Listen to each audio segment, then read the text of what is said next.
বাঙালি হেনস্থা ইস্যুতে আরো চড়ল রাজনীতির পারে। কোচবিহারের দিনহাটার পর এবার আলিপুর দুয়ারের ফালাকাটা। ফের এ রাজ্যের এক বাসিন্দাকে নোটিশ পাঠানোর অভিযোগ উঠল বিজেপি শাসিত অসম সরকারের বিরুদ্ধে। জানিয়ে ফের আক্রমণ শানিয়েছেন মুখ্যমন্ত্রী মমতা বন্দ্যোপাধ্যায়।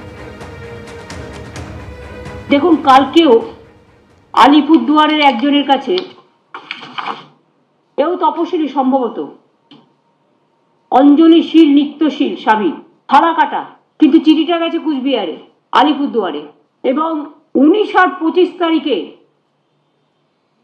লিখেছেও পুরোটা আসামি ভাষায়, এবং আসাম গভর্নমেন্ট থেকে, এই দেখুন, ফরেনার্স ট্রিব্যুনাল কোকরাঝড়, এখান থেকে চিঠিটা গেছে। বাংলার ব্যাপারে আসাম কি করে হস্তক্ষেপ করে?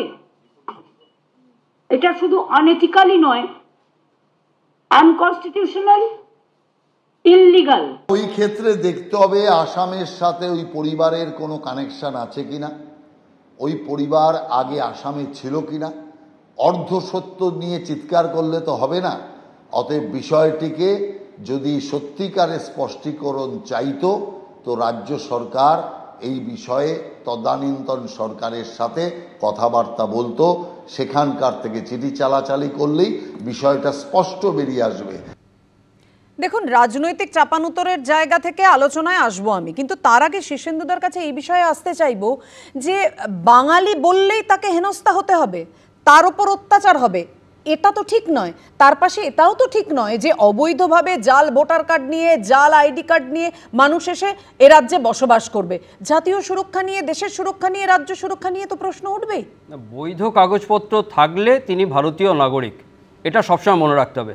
আর ধর্মের ভিত্তিতে মেরুকরণ নাকি ভাষাগত পরিচিতির ভিত্তিতে সংহতি, বাংলার রাজনীতি কোনটিকে বেশি গুরুত্ব দেবে তার উপরই নির্ভর করবে রাজ্যের ভবিষ্যৎ পথরেখা। আরেকটা জিনিস ভাবতে হবে, তবে একদিকে অবৈধ খাজনা আদায়ের সর্বগ্রাসী সিন্ডিকেট, সংস্কৃতির বিরুদ্ধে মানুষের ক্ষোভ, পরপর নারী নির্যাতন, আর অন্যদিকে বিভাজনের রাজনীতির ক্রমবর্ধমান চাপ, তার উল্টো দিকে বাঙালি অস্মিতার রাজনীতি। এই সমীকরণ পশ্চিমবঙ্গ কিন্তু আগে কখনো দেখেনি।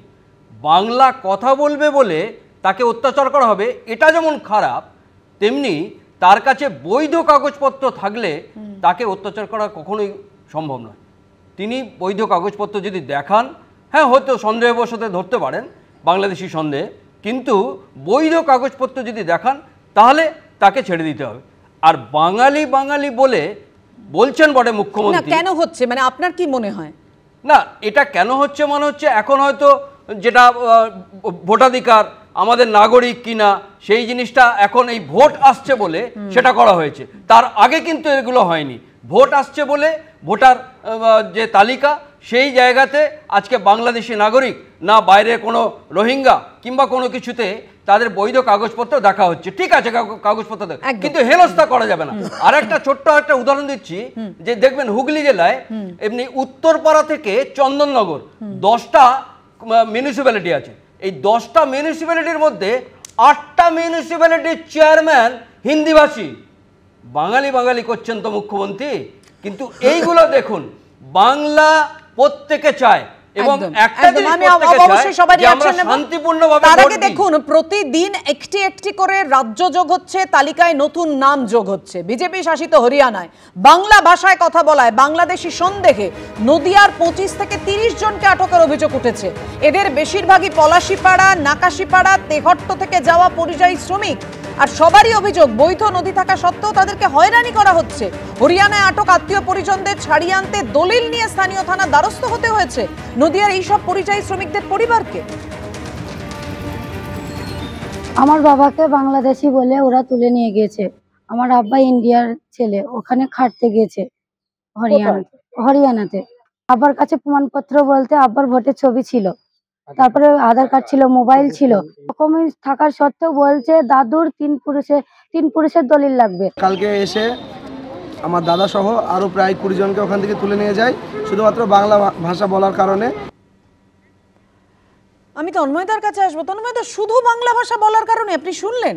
দেখুন, আমি আপনাকে বললাম যে জিনিসটাকে গুলিয়ে দেওয়া হচ্ছে, এটা বাংলা ভাষা ইস্যুই নয়, ইস্যুটা হচ্ছে বাংলা ভাষায় কথা বলেন বাংলাদেশি অনুপ্রবেশকারী আমাদের দেশে ঢুকে গেছে সব জায়গাতে পশ্চিমবঙ্গ থেকে। কিন্তু তারা তো বলছেন তারা বৈধ নথি দেখিয়েছেন। আমি আপনাকে বলে দিই একমাত্র সাদ রানীর কাছে তো প্যান হচ্ছে, আধার কার্ডও আছে, ভোটার আইডিও আছে। তাহলে সাদ রানী কি হচ্ছে পশ্চিমবঙ্গের মানুষ? তাহলে সাদ রানী একজন জঙ্গি বাংলাদেশি অনুপ্রবেশকারী। আজকে যদি সাদ রানীকে ধরা হতো অন্য কারণে, জঙ্গি হিসেবে নয়, তাহলে তাঁরও এখানে ওয়াইফ আছে, তিনি ওই কথা বলতেন যে তিনি হচ্ছে তো এখানকার দেখুন আধার কার্ড আছে, এই দেখুন এখানে হচ্ছে ভোটার আইডি। না একদম একদম ঠিক বলেছেন। আমি অবশ্যই দেবনান্দার কাছ থেকে প্রতিক্রিয়া নেব। ভোটার আইডি দিয়ে পশ্চিমবঙ্গে এই অনুপ্রবেশকারীরা ঢুকে গেছে, তারা বিভিন্ন রাজ্যে খতিয়ে দেখা হোক, একদম খতিয়ে দেখা হোক। কিন্তু তাই বলে অত্যাচার যে অভিযোগ সামনে আসছে দেবনান্দা হচ্ছে না। আপনি এটা হচ্ছে বলা হচ্ছে তাদেরকে যেখানে নিয়ে যাওয়া হচ্ছে সেখানে তাদেরকে খাওয়া দাওয়া থাকার জায়গা সবই দেওয়া হচ্ছে, শুধু বলা হচ্ছে যে তোমাদের আইডিটা দেখাও, যে তোমরা হচ্ছে বিজেপি বলছে। হ্যাঁ একটু বলি এবার, আমার থামুন। একটা সার্কুলার গভর্নমেন্ট অফ ইন্ডিয়া থেকে হয়েছে, বাঙালি সন্দেহে 1 মাস সন্দেহ। আপনি যখন বলেছেন দেবনান্দা বসেন, একটু বলে নিক, আপনার সময় আবার আসবো, আপনার সময় আবার আসবে, একটু দেবনান্দাকে বলতে দিন, আসবো আবার দুজনে মিলে একসঙ্গে এক এক করে বলবেন। আপনি বলেছেন, একটু দেবনান্দাকে সময় দিন। তন্ময়দা একটু প্লিজ, আমি রিকোয়েস্ট করছি, একটু দেবনান্দাকে সময় দিন। আপনার সময় আমি ঢুকিনি, এইটা হলো অধৈর্য। আমার প্রশ্ন হচ্ছে যে সার্কুলারটা হচ্ছে বাঙালি মাত্রে সন্দেহ হলে 1 মাস ডিটেনশন কমবে। কেন 1 মাস ডিটেনশন কমবে? ওয়াই? শুধু তাই নয়, কেউ যদি তার আত্মীয়ের বাড়িও যায়, সেখানে পরিষ্কার সার্কুলার আছে, সেখানে সন্দেহ 1 মাস ডিটেনশন কমবে। 2, আজকে শুধু তাই না, আজকে মুসলমান বলে বুঝি না, যারা শান্তনু ঠাকুরের মতুয়া কার্ড নিয়েও গেছে এই মহারাষ্ট্রে প্রায় 15 জনের মতো, তাদেরকে আটক করে রেখেছে 1 মাস। কি হচ্ছে এটা? কি হচ্ছেটা কি? এই যে বহু সময় ধরে একমাত্র পশ্চিমবঙ্গে দেবনান্দা সত্যি প্রশ্নটা এখানে সাধারণ মানুষের যে হচ্ছেটা কি, এইখানেই তো আশঙ্কার জায়গাটা, উদ্বেগের জায়গাটা, চিন্তার জায়গাটা। দেখুন, গত মঙ্গলবার ভারত থেকে বাংলাদেশে যাওয়ার সময় উত্তর দিনাজপুরের গোয়ালপুকুরে 2 বাসিন্দাকে ঘিরে সন্দেহ হয়। কেন্দ্রীয় সরকারের অধীনস্থ কলকাতার ফরেনার্স রিজিওনাল রেজিস্ট্রেশন অফিসের আধিকারিকদের, তাদের কাছে বাংলাদেশের পাসপোর্টের সঙ্গে কি ছিল? ভারতের আধার কার্ড ছিল, ভোটার কার্ড ছিল, রেশন কার্ড ছিল, প্যান কার্ডের মতো নথি পর্যন্ত ছিল। পরিচয় পত্রগুলি বাতিল করার জন্য মুখ্য নির্বাচনী আধিকারিকের দপ্তরে চিঠি দিয়েছে কলকাতার ফরেনার্স রিজিওনাল রেজিস্ট্রেশন অফিস। সূত্রের খবর, চিঠি পাওয়ার পরে অভিযুক্তদের ভারতীয় পরিচয়পত্র খতিয়ে দেখার নির্দেশ দিয়েছে নির্বাচন কমিশন।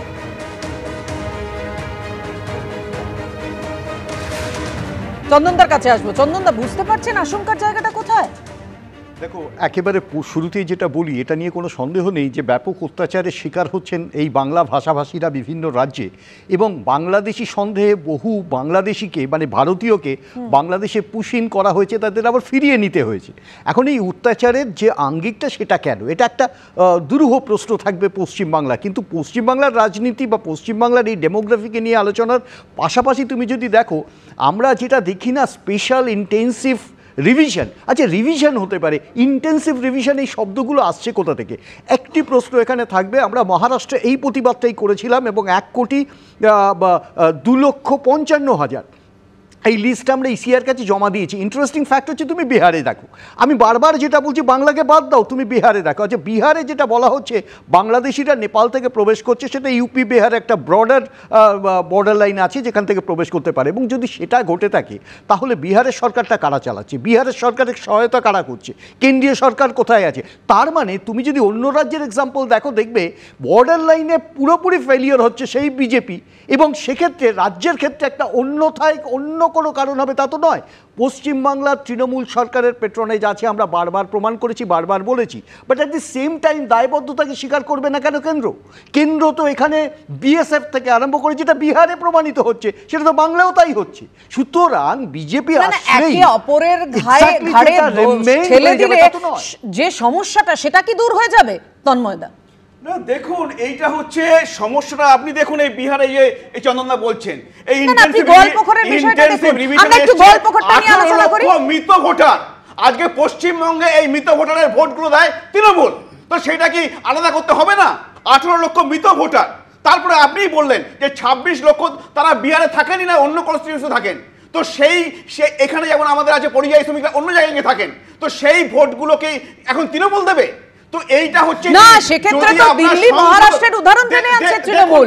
দিল্লি মহারাষ্ট্রে তো ভিন রাজ্যের ভোটার দিয়ে আপনারা ভোট করে জিতে গেছেন বিজেপি। আপনাকে বলে দিই ইলেকশন কমিশন এই ব্যাপারে নিজেরাই প্রেস কনফারেন্স করে বলে দিয়েছেন যে যদি যেগুলো এপিক নাম্বার ডাবল হয়েছে অন্য রাজ্যে তারা এসে ভোট দিতে পারে না এখানে, এবং সেগুলো তারা ঠিক করছেন। কিন্তু আপনি যে বলছেন সংসদ উত্তাল হয়েছে, সংসদ তো উত্তাল হয়েছে 2005 সালে, যেখানে মমতা বন্দ্যোপাধ্যায় কাগজ ছুঁড়ে বেড়েছিলেন যে এই ভোটার লিস্ট সংশোধন করতে হবে। আজকে তিনি কোথায় গেলেন? আজকে তিনি বলছেন ভোটার লিস্ট কোনোভাবে সংশোধন করা যাবে না। ভাবুন তো দেখি। আচ্ছা তন্ময়বাবু, একটা কথা বলি, পশ্চিমবঙ্গে যদি করতে যান তথাকথিত এই যারা এই শরণার্থী করছেন প্রায় 1 কোটি 1.5 কোটি, এদের কি করবেন আপনি? এদের জন্য তো কোনো রক্ষা কবচ, এদের কাছে সিটিজেনশিপ দেননি। বহু লোক আজকে এই যে মতুয়া বলেন, রাজবংশী বলেন, তারা চলে এসছে পরপর বাংলাদেশের অত্যাচারের পরে, তাদের ওই ধরনের বৈধ কিছু নেই, তাদের কিচ্ছু দেননি। তাদের কি করবেন? তাদের কি করে আপনারাই বলেন বহু হিন্দুরা চলে আসছে, তাহলে আপনি ভোটার লিস্ট না, এটা তো আপনাদের ভোট দেয়। আরে দক্ষিণ চব্বিশ পরগনা এবার দেখুন, আপনারা বলছেন তো, এক সেকেন্ড, দেবনারায়ণ দা এবং তন্ময় দা দুজনকে আমি বিরত করছি। দেখুন, ভোটার কার্ড, আধার কার্ড এবং রেশন কার্ড ভোটার তালিকায় অন্তর্ভুক্তির যোগ্যতার প্রমাণ হিসেবে গণ্য করা যাবে না। জাতীয় নির্বাচন কমিশন সুপ্রিম কোর্টে হলফনামা দিয়ে একেবারে পরিষ্কার জানিয়ে দিল। কমিশন জানিয়েছে ভোটার তালিকা থেকে নাম বাদ গেছে মানেই কেউ ভারতীয় নাগরিকত্ব খোয়ালেন এমনটা নয়। দেখুন, তারপর আলোচনা করছি। ভোটার কার্ড, আধার কার্ড এবং রেশন কার্ড ভারতীয় নাগরিকত্বের প্রমাণ নয়। ভোটার তালিকায় নাম থাকার জন্য এগুলো প্রামাণ্য নথি হতে পারে না। বিহারে ভোটার তালিকায় বিশেষ সংশোধন সংক্রান্ত মামলায় একেবারে সুপ্রিম কোর্টে হলফনামা দিয়ে একথা জানিয়ে দিল জাতীয় নির্বাচন কমিশন। জাতীয় নির্বাচন কমিশনের এই আপত্তির কারণ কি? সর্বোচ্চ আদালতে দেওয়া হলফনামায় তাদের বক্তব্য, ভোটার তালিকার ভিত্তিতেই ভোটার কার্ড তৈরি হয়। যেহেতু ভোটার তালিকা সংশোধন হচ্ছে, তাই ভোটার কার্ডকে নথি হিসাবে দেখানো নিরর্থক। ভোটার তালিকা সংশোধনের জন্য আধার কার্ড কেন গ্রহণযোগ্য নয় তা নিয়েও প্রশ্ন তুলেছিলেন মামলাকারীরা। হলফনামায় জাতীয় নির্বাচন কমিশন জানিয়েছে, আধার শুধুমাত্র সংশ্লিষ্ট ব্যক্তির পরিচয়ের প্রমাণ, এটি কোনোভাবেই নাগরিকত্ব প্রমাণ করে না। 2024 সালের জানুয়ারি মাসের পর থেকে যে আধার কার্ড দেওয়া হয়েছে সেখানে এই সংক্রান্ত স্পষ্ট সতর্কীকরণ রয়েছে। পাশাপাশি আধার কার্ড সংক্রান্ত বিষয়ে বিভিন্ন হাইকোর্টের পুরনো পর্যবেক্ষণের কথা উল্লেখ করেছে কমিশন, যেখানে উল্লেখ করা হয়েছে শুধু আধার কার্ড ভারতীয় নাগরিকত্ব প্রমাণ করতে পারে না। রেশন কার্ড নিয়ে জাতীয় নির্বাচন কমিশন হলফনামায় জানিয়েছে, দেশে প্রচুর ভুয়ো রেশন কার্ড ছড়িয়ে রয়েছে, তাই এটির ওপরে পুরোপুরি ভরসা করা যায় না। ভোটার কার্ড অথবা আধার কার্ড অথবা রেশন কার্ড সেগুলোর কোনো ভূমিকা থাকবে না? নির্বাচন কমিশনকে কেউ কি নাগরিকত্বের দায়িত্ব দিয়েছে নাকি? এনআরসির দায়িত্ব নিয়েছে? যদি কোনো সৎ বিবেচনাবোধ থাকতো তাহলে রাজনৈতিক দলগুলোর সঙ্গে খোলামেলা আলাপ আলোচনা করতে পারত, নচেত নির্বাচন কমিশনের ভূমিকা নিয়ে প্রশ্ন উঠবেই। 10 জুলাইয়ের শুনানিতে কমিশনের সমীক্ষার কাজে কোনো স্থগিতাদেশ দেয়নি সুপ্রিম কোর্ট। তবে আধার কার্ড, ভোটার কার্ড এবং রেশন কার্ড এক্ষেত্রে প্রয়োজনীয় নথি কিনা তা বিবেচনা করে দেখতে বলা হয়েছিল কমিশনকে। এই প্রেক্ষিতেই কমিশন মঙ্গলবার তাদের অবস্থান জানিয়ে দিল। একটা প্রচণ্ড চেষ্টা চলছে বিজেপির এবং বিজেপির প্রভাবে থাকা জাতীয় নির্বাচন কমিশন এবং তাদের বিজেপির রাজনৈতিক এজেন্ডাগুলো ফুলফিল করা এবং বিজেপিকে রাজনৈতিক সুবিধা দিতে কি করা যায়। সুপ্রিম কোর্টে যে আবেদন করা হয়েছিল, সুপ্রিম কোর্ট তো অবস্থানের কোনো পরিবর্তন করেনি। যে প্রক্রিয়া বিহারে কার্যকর হয়েছে তার বিরোধিতা করেনি, সেটাকে বাতিল করে দেয়নি। নির্বাচন কমিশনের সমস্ত অধিকারকে আইনের মাধ্যমে চ্যালেঞ্জ করা যায় না। তবে জাতীয় নির্বাচন কমিশনের বক্তব্য, ভোটার তালিকা থেকে নাম বাদ যাওয়া মানে তিনি ভারতের নাগরিকত্ব খোয়াচ্ছেন এমনটাও নয়। বিশেষ সংশোধনের ক্ষেত্রে নির্বাচন কমিশন যে ফর্ম দিয়েছে সেখানে অপশনাল হিসেবে ভোটার কার্ড বা আধার কার্ডের নম্বর দেওয়ার জায়গা রয়েছে। কমিশনের বক্তব্য, সেগুলি কোনো ব্যক্তি জমা দিতেই পারেন, সেগুলি আধিকারিকরা বিবেচনা করে দেখবেন। এক্ষেত্রে আইন মেনে যাবতীয় সিদ্ধান্ত নেওয়া হবে।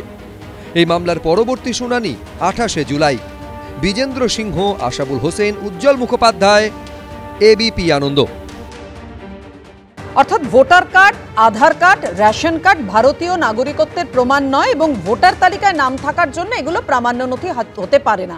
জাতীয় নির্বাচন কমিশন তারা একদম হলফনামা দিয়ে জানিয়ে দিল। আমি এখানে রাজাগোপাল বাবুর কাছে আসবো। রাজাগোপাল বাবু, সুপ্রিম কোর্টের বিচারপতি সুধাংশু ধুলিয়া এবং বিচারপতি জয়মাল্য বাগচি তারা তাদের পর্যবেক্ষণে বলেছিল যে এইগুলো থাকা উচিত পরিচয়ের প্রমাণপত্র হিসেবে, 11টি নথির তালিকা, Aadhaar card, voter card, ration card. কিন্তু একেবারে জাতীয় নির্বাচন কমিশন তো পরিষ্কার করে জানিয়ে দিল হলফনামায়, সেক্ষেত্রে বৈধ ভোটারের নাম কি কেটে যেতে পারে না? মানে এমন আশঙ্কার জায়গাও তো চিহ্নিত হচ্ছে সাধারণ মানুষ, ভোটাররা তাহলে যাবেন কোথায়? হ্যাঁ দেখুন, এই তো ইন্টেন্সিভ রিভিশন মানেই তো হচ্ছে যে তাদের কাছে বাড়ি বাড়ি যদি ভোটার যাচ্ছে, সবার কাছে যেতে পারছে না, সময় অতটা সময় নেই, প্রায় 7-8 কোটি ভোটার আছে, সুতরাং একটা তো স্যাম্পলিং সিস্টেমের মধ্যে দিয়ে ওদের কাছে ওরা সেগুলোই যাচ্ছে এবং যেখানে তারা দেখছে যে বাড়িতে থাকে না বা অন্য জায়গায় থাকে, মারা গেছে, এদেরকে বাদ দিচ্ছে। এগুলো তো দেখুন এগুলো নর্মাল প্রক্রিয়ার মধ্যে আসে। কেননা দেখুন আধার কার্ড, এই সমস্ত কার্ডগুলো এমনকি পাসপোর্টও বহু ক্ষেত্রে এত জালি হয়েছে যে তা সেগুলো পাসপোর্টকে যেহেতু পুলিশ ভেরিফিকেশন হয়, অন্য সমস্ত আইডেন্টিফিকেশনের পুলিশ ভেরিফিকেশন হয় না, স্বাভাবিকভাবেই তাই অন্য যে সমস্তগুলো পরিচয়পত্র আছে সেগুলো ভ্যালিড হচ্ছে। পাপি, আমি একটা কথাই বলবো, যা পশ্চিমবঙ্গ সরকার বলছেন যারা বাইরে আটকে আছে পরিযায়ী শ্রমিকদের ডিটেনশন নিয়ে গেছে, পশ্চিমবঙ্গ সরকারের কাছে তারা যে নাগরিক এই সংক্রান্ত যা তথ্য আছে সেগুলো তারা নিয়ে এখানে তাদেরকে সাবমিট করুক না, তাহলে এটা সুবিধা হয় যে হ্যাঁ আমাদের কাছে আমাদের এই ডকুমেন্ট বলছে এরা বাংলাদেশের না, আমাদের নাগরিক, এই তথ্য আমাদের কাছে আছে। এগুলো তো পশ্চিমবঙ্গ সরকার তৈরি করা উচিত, এটা একটা গুরুত্বপূর্ণ। আর একটা বাকি আমি যেটা বলতে চাই, এত অত্যাচার হচ্ছে, বাঙালি ভাষায় কথা বলছে বলে তাড়িয়ে দিচ্ছে, কজন ফেরত আসছে পশ্চিমবঙ্গে যারা পরিযায়ী শ্রমিক, মানে প্রায় 30 লাখ মতন গেছেন, বা হিসেব নেই, অনুমানের ভিত্তি করে সবাই কথা বলে। এখন প্রশ্ন হচ্ছে কজন ফেরত চলে এসেছে, ফেরত তো কেউ আসছেন, কেন ফেরত আসছেন? এটা হচ্ছে একটা ভাববার বিষয়। তাহলে সত্যিকারের যে কথাটা আমরা বলছি যে তাদের অত্যাচার হচ্ছে, সত্যি যদি সেভাবে অত্যাচার হতো বা বাংলা ভাষায় কথা বললে বিপদ আছে, তাহলে তো অনেকেই ফেরত চলে আসতো, কিন্তু ফেরত কেউ আসছে। হতে পারে সেখানকার মজুরি এতটাই বেশি, এই রিস্কটা তারা নিচ্ছে, এগুলো হতেই পারে। একটা অন্য প্রশ্নের জন্ম দিলেন রাজাগোপাল বাবু। আমি 10 সেকেন্ড না বলবেন, তার আগে দেবনাথ। আমার প্রশ্ন শুনুন, আমার আসছে না কেন? আসছে না। প্রথমত যে কথাটা বলেছেন হাই মজুরি, এটা অস্বীকার করা না, কিন্তু পশ্চিমবঙ্গে এও আজকে পশ্চিমবঙ্গে প্রায় 1.5 কোটি লোক বাস করে, প্রায় 50 লক্ষ লোক এখানে পরিযায়ী শ্রমিক হিসেবে কাজ করে। সুতরাং এই কথা বললে হবে না। আজকে পশ্চিমবঙ্গ 3টে রাজ্যের মধ্যে এখানে শ্রমিক হিসাবে কাজ করে, একটা হলো মহারাষ্ট্র, আর একটা হচ্ছে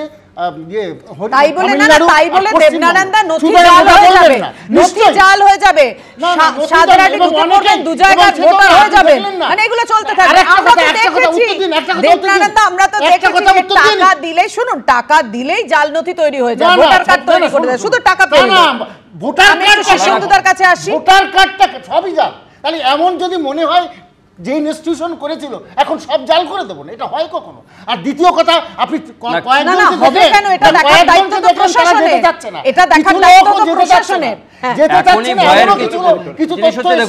তারা কিন্তু আবার নতুন করে এখনই ভয়ের কিছু নেই। কমিশন হলফনামা দিলেও 10ই জুলাই কিন্তু যে শুনানি হয়েছিল সুপ্রিম কোর্ট, তাতে কিন্তু স্থগিতাদেশ দেয়নি। আর সুপ্রিম কোর্ট এটাও বলেছে যে Aadhaar card, voter card, ration card এক্ষেত্রে প্রয়োজনীয় নথি কিনা তা বিবেচনা করে দেখতে বলা হয়েছিল কমিশনকে।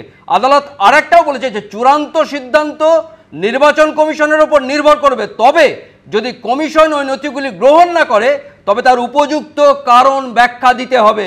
28শে জুলাই সেই ব্যাখ্যাটা দিতে হবে। সেই জায়গাতে কিন্তু সুপ্রিম কোর্ট বারবার দেখাচ্ছেন যে আধার কার্ড, ভোটার কার্ড এই কার্ডগুলো নষ্ট নয়, কমিশন কি ব্যাখ্যা দেয় 28শে জুলাই আপনি যে কথা বলছেন, অবশ্যই আমাদের সেদিকে নজর থাকবে। এই মুহূর্তের আলোচনা এখানেই শেষ করছি। আপনাদের সবাইকে অনেক ধন্যবাদ। আজকে আমাদের সারাদিন যে খবরের দিকে নজর থাকবে, ভোটার তালিকায় সংশোধনে আজ উত্তাল হতে পারে সংসদ, উঠতে পারে পেহেলগাঁও হামলা, অপারেশন সিঁদুর ইস্যু। কালো পোশাক পরে সংসদ ভবন থেকে মিছিলের পরিকল্পনা, বিরোধীদের অনুমতি না পেলে সংসদ ভবনের দরজায় বিক্ষোভ। সিও দপ্তরকে স্বতন্ত্র করতে রাজ্যকে কমিশনের চিঠি, রাজ্য রাজনীতিতে তোলপাড়।